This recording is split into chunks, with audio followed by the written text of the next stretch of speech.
മാർത്തോമാ ശ്ലീഹായിക്ക് പൗരോഹിത്യമില്ല എന്ന് കത്തെഴുതി എന്ന് പറയുന്നത് അതെന്നാ എഴുതിയത്? അതിനു മുമ്പ് ഈ ഭിന്നതയെല്ലാം ഉണ്ടായില്ലേ?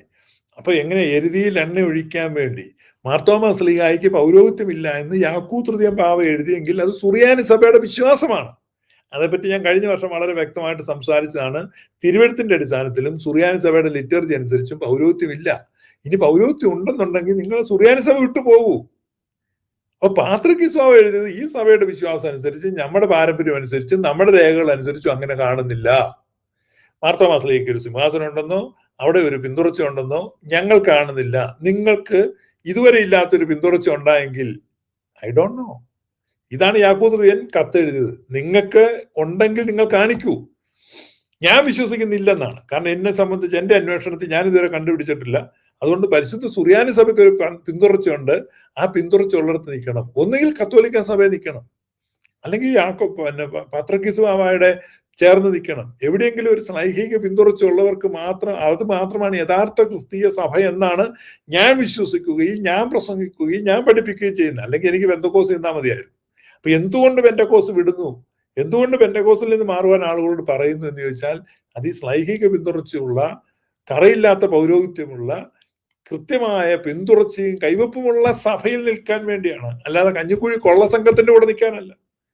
നിങ്ങൾക്ക് സ്വത്ത് കാണും, സ്വത്ത് നോക്കിയിട്ടല്ല നിൽക്കുന്നത്. നിങ്ങളെക്കാൾ സ്വത്ത് SNDP കൊണ്ടല്ലോ, പിന്നെ SNDP ചേർന്നാൽ നിങ്ങൾ പറയുന്നേ. അതുകൊണ്ട് ഈ പൗലോസ്തിതിന്റെ ബാക്കി ഭാവിഷ്ഠാനം കൂടെ നമുക്ക് കേൾക്കാം. നിങ്ങൾ കേൾക്കേണ്ടതാണ്. കാരണം അദ്ദേഹം കാലം ചെയ്ത് പോയെങ്കിലും അദ്ദേഹം അവശേഷിപ്പിച്ച വിത്തുകളാണല്ലോ അതിനകത്തുള്ളത്. അതുകൊണ്ട് നമുക്ക് കേൾക്കാം എന്താണ് ഇദ്ദേഹം പറയുന്നത്. അല്ലെങ്കിൽ ഈ കേരളത്തിൽ വന്ന് നമ്മെ ക്രിസ്തുവിൽ ജനിപ്പിച്ച് ക്രിസ്തുവിന്റെ അനുയായികളാക്കി തീർത്ത അങ്ങനെ ഒരു പാരമ്പര്യത്തെ പരിപൂർണമായി നിഷേധിക്കത്തക്കവണ്ണമുള്ള നിലപാടുകളാണ് അവരെ എന്നും സ്വീകരിച്ചിട്ടുള്ളത്. ശീമരാജ്യത്ത് നമ്മുടെ ശീമരാജ്യത്ത് കടലാസും പേനയും ഉണ്ട്, എഴുത്തും വായനയുണ്ട്, അവരുടെ രേഖകളുണ്ടോ. പത്രോസ്ലീഹയുടെ കാലം തൊട്ട് ആരെ വാഴിച്ചു, പത്രോസ്ലീഹ ആക്കിയത് ആരെയാണ്, അതിനുശേഷം വന്ന ആരാണ്, അതിനുശേഷം അവിടെ നടന്ന സംഭവങ്ങൾ എന്താണ്, ആ കാലഘട്ടത്തെ അവിടെ ഭരിച്ചവരെന്താണ്, അവർ ഈ സഭയോട് ചെയ്തത് എന്താണ്, അവരുമായിട്ടുണ്ടായ ഡീലിങ്സ് എന്താണ്, അവിടെ നടന്ന പീഡനങ്ങൾ എന്താണ്, അവിടെ നടന്ന പലായനങ്ങൾ എന്താണ്, അവിടെ കൊല്ലപ്പെട്ടത് ആരൊക്കെയാണ്, ഇതിന് മുഴുവൻ രേഖകളുണ്ട്. തന്റെ കൈ വല്ലതും ഉണ്ടോ? ഇവർ കുറെ നാളായി ഇവിടെ തോമാസ് ലീഗയുടെ സിംഹാസനം പാരമ്പര്യം. തോമാസ് ലീഗ വാഴിച്ച ആളുടെ പേര് പറ.